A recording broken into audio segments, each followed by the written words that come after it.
Nah, setelah pembahasan kas kecil, kita masuk ke dalam materi selanjutnya yaitu rekonsiliasi bank.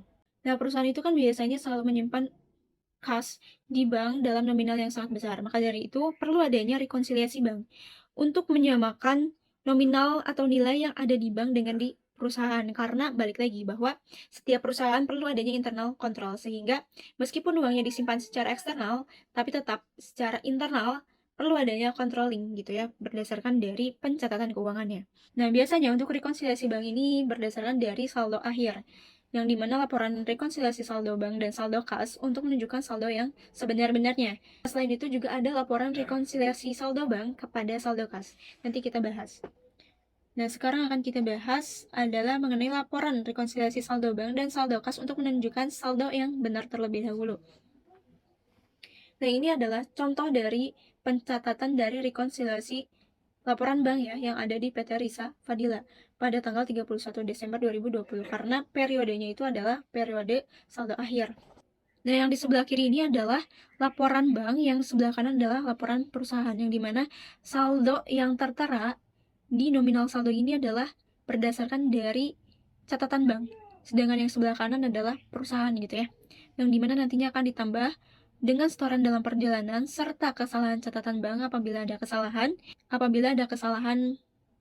minus ya. Nah, kemudian nanti akan ditambahkan. Nah, selain ditambah, nanti juga bakalan ada pengurangan dari cek yang beredar, serta kesalahan catatan bank yang plus atau yang lebih gitu. Sehingga nantinya akan memberikan suatu informasi saldo bank yang benar.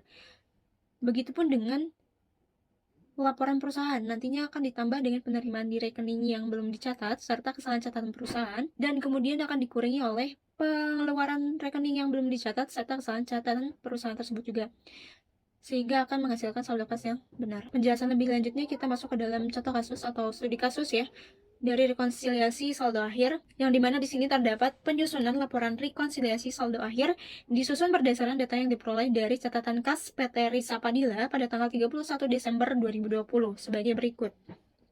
Nah, di sini diketahui bahwa dari laporan bank terdapat jasa giro sebanyak 8.900.000, kemudian biaya bank, saldo akhir, dan dari rekening kas setoran dalam perjalanan uang kas yang tidak disetor serta ada cek-cek yang beredar. Kemudian setelah diidentifikasi ternyata terdapat suatu kesalahan mencatat penerimaan yang dicatat melebihi dari saldonya. Ini merupakan kesalahan pencatatan dari perusahaan yang dimana memiliki saldo akhir sebanyak 614.000. Oke, coba kita entry ya ke dalam rekonsiliasi laporan banknya. Kita catat di sini ada saldo per laporan bank.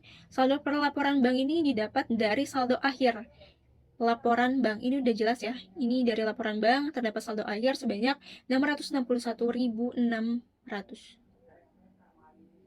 Tinggal kita entry aja masuk ke dalam saldo per laporan bank tersebut. Oke, lanjut ya. Nah, di sini ada uang kas yang perlu di-store, tinggal kita cari bahwa di sini ada uang kas yang perlu di-store juga ya berdasarkan dari rekening kas. Nah, kemudian saldo per laporan bank ini akan ditambah oleh setoran dalam perjalanan. Setoran dalam perjalanannya itu berada di rekening kas. Rekening kas sebanyak 180.000. Tinggal kita entry juga 180.000 ya. Kemudian uang kas yang tidak di-store-nya. Sama ya, ada di rekening kas, tinggal kita entry juga ke dalam uang kas yang tidak di-store sebanyak 40.000. Nah, kemudian kita jumlahkan terlebih dahulu, 180.000 ditambah dengan 40.000. Hasilnya adalah 220.000.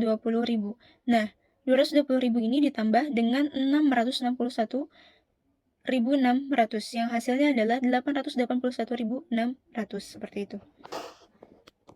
Nah, kemudian setelah ditambah, kita akan mengurangi saldo tersebut dengan cek-cek yang ada secara beredar. Nah, di sini ada 3 cek ya.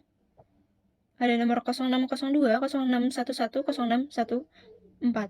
Nah, kita tinggal entry juga ketiga-tiganya ke dalam rekonsiliasi laporan bank yang dikurangi gitu ya.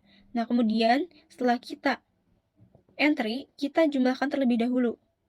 60.000 ditambah 80.000 ditambah 121.200. Hasilnya adalah 261.200. Nah, setelah kita jumlahkan ini, kita kurangi. Kita sesuaikan ya. Di sini ada aturannya. yaitu dikurangi. Berarti ini hasil dari penambahan laporan bank serta hasil ini itu dikurangi oleh hasil dari cek yang beredar tersebut sebanyak 261.200, sehingga totalnya adalah 620.400. Ini adalah pengurangan dari ini dengan ini ya. Nah, begitupun dengan saldo kas per laporan perusahaan ya ini. Saldo kas yang telah diketahui di laporan perusahaan itu adalah 614.000. Berarti tinggal kita entry aja ke dalam saldo kas per laporan perusahaan. Nah, dari saldo per laporan perusahaan tersebut ditambah dengan penerimaan di rekening yang belum dicatat. Nah, di sini kita cari penerimaan rekening yang belum dicatat itu apa gitu ya. Nah, biasanya didapat dari laporan bank. Di sini terdapat jasa giro. Jasa giro ini adalah simpanan dari perusahaan ya yang dimasukkan ke dalam tabungan giro yang dimana terdapat jasa sebanyak 8.900. Nah, kemudian kita entry ke posisi yang ditambah yaitu jasa giro sebanyak 8.900. Nah, akan tetapi karena di sini tidak ada kesalahan catatan perusahaan yang kurang sehingga harus dicatat ditambah, maka dari itu tidak perlu untuk dicatat ya. Tinggal langsung kita jumlahkan aja. 614.000 ditambah dengan kita jumlahkan saja saldo perlaporan perusahaan tersebut dengan jasa giro gitu ya. Sehingga mendapatkan hasil atau total sebanyak 622.900. Nah, selanjutnya setelah ditambah, kita kurangi dengan biaya bank. Nah, di sini terdapat laporan biaya bank sebanyak 1.600. Tinggal kita entry 1.600, kemudian kesalahan catatan perusahaan gitu ya. Nah, di sini terdapat kesalahan pencatat penerimaan yang harusnya 101.200 dicatat sebesar 102.100. Berarti perusahaan mencatatnya secara lebih gitu, sehingga perlu dikurangi. Maka dari itu posisinya berada di kurangi gitu. Tinggal kita catat aja sebanyak 900 ya.